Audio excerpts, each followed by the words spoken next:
I'm Abi Atkin. I'm a first year PhD student at the University of Strathclyde, studying a PhD in nuclear engineering. I completed my undergrad in chemistry at the end of June last year, but about a couple of months into my final year, I decided to look for jobs. I was looking for jobs to do with remediation of water, of soil, anything kind of environmental chemistry based. And I wasn't getting anywhere.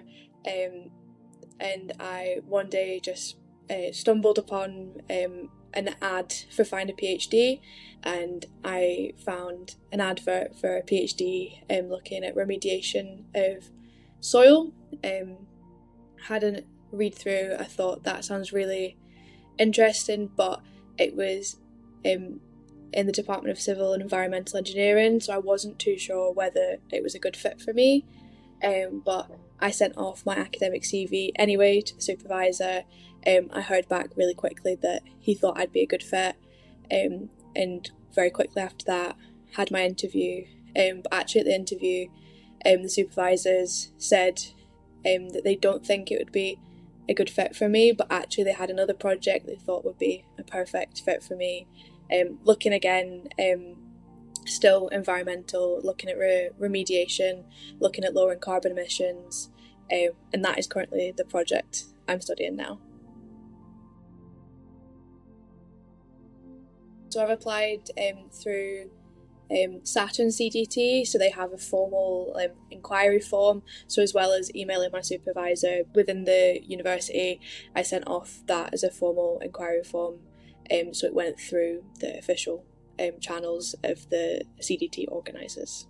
It felt quite stressful when I was in it because I was dealing with dissertation deadlines and coursework deadlines at the same time, and it was a very, very busy time in my academic life. But having really quick replies from my now supervisors was really comforting.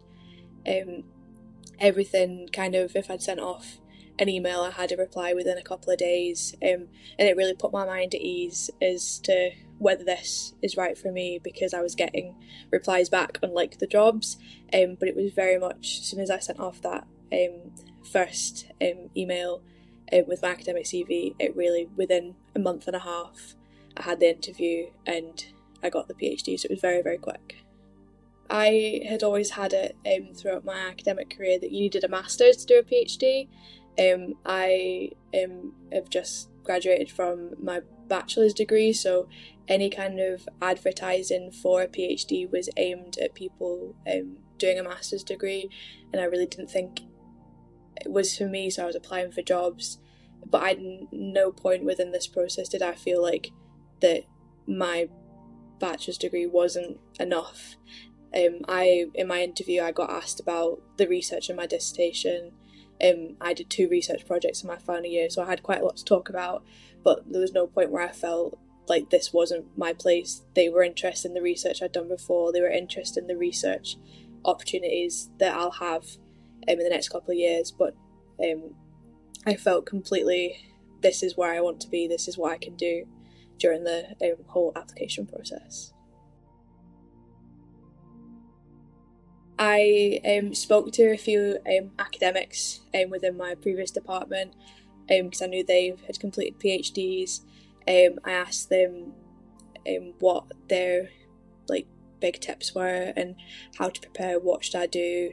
The real takeaway from that was to, 1, to be myself, and 2, to interview your supervisor at the same time, because these are people that you're going to be working closely with for the next couple of years. So as well as, am I a good fit for them? Are they a good fit for me and my style of researching? And also I read the research that was currently happening within the research group. It wasn't like a really stressful job interview. It felt like a conversation between 3 people that were interested in the same area of research, people that wanted me to be part of their research team, and it felt like I didn't feel like I had to pretend about any part of my background. I didn't have to say that I had done a master's. I didn't feel like I had to say I'd done more research than I had. It was completely honest, it was completely open, and it was a completely safe environment, and it felt very much like they wanted me to succeed. I've got funding through the CDT, and part of that is funding through industrial sponsors.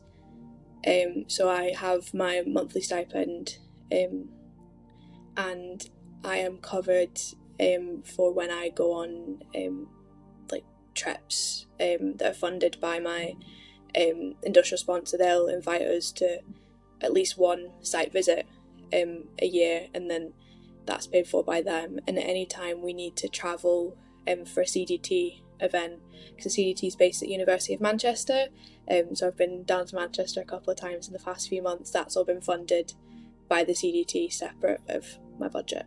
It was very well explained by my supervisors during the interview, because the CDT is in a unique position where for the first 3 months of the PhD, everyone that is funded within this cohort by the CDT does a couple of months down at University of Manchester on a taught course. So I would have had to move from Glasgow down to Manchester for 3 months. So it's very one of the first things they do tell you is that you will have to move. So they're very open about what that entails and what you'll be doing in Manchester, because it is quite a big move.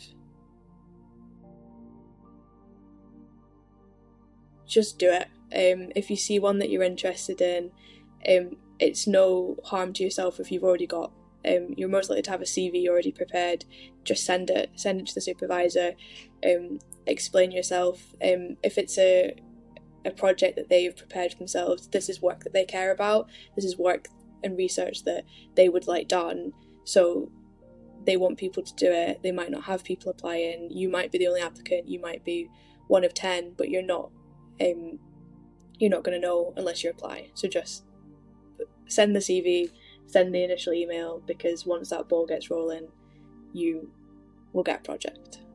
The Find a PhD website itself has a lot of good posts about applying for PhDs, especially if you're having to propose your own project or to apply for your own funding. I think that's probably the best place to get information, and the university websites as well will have guides on how to write a proposal. Even though I wasn't writing my own proposal, I found those really helpful for preparing for the interview. I think it's the freedom to be curious. I've got quite a broad project, and I can just ask myself so many questions, and there's so many avenues I can go down, and it's so exciting to have that ability to just investigate all the questions that I have, because I'm in charge of my own project.